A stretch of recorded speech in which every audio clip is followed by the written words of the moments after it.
What's up, everybody? I got a poem for y'all. It goes, if the Willie Lynch letter is authentic, then the spell of self-hate should have been lifted by now. But here we are, it's 2020, and we're still doing things that are detrimental to the state of black existence, all for the sake of keeping it a buck.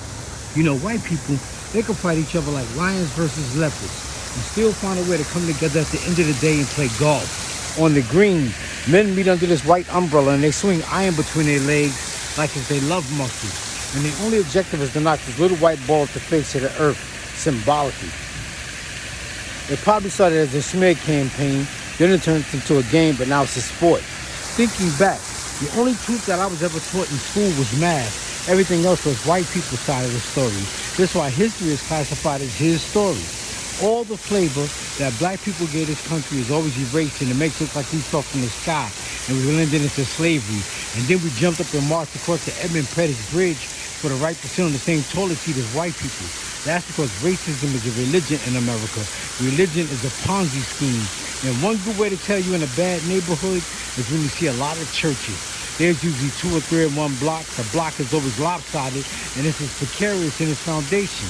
You give money to the church, but it don't circulate.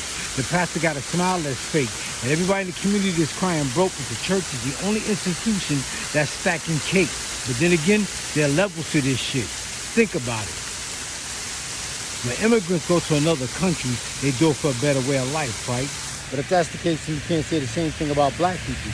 That's because a better way of life was built off our back. In fact, we came to this country the way convicts go to court. Our hands and feet were fettered to the ground, down in the bowels of a slave ship like fish. Saltwater seasick and suffocating from the stench of their own excrement. Now, wait a minute. Immigrants don't travel like this. They was being treated like hostages and getting smoked like sausages in a tight ship shipped across the earth for 2 purposes. And that supply comfort and wealth for European nations. But even inside of a race, there's a race. Because the white people that come in last are described as trash and used as buffers to keep black people in their place. But in any given day, they can shave and bathe and put on the suit and tie. And we spend so much time looking up to them because we spend too much time looking down at each other. But then again, there are levels to this shit. Like that? All right, y'all, let me go. Check out my book. Corner stores in the middle of the block.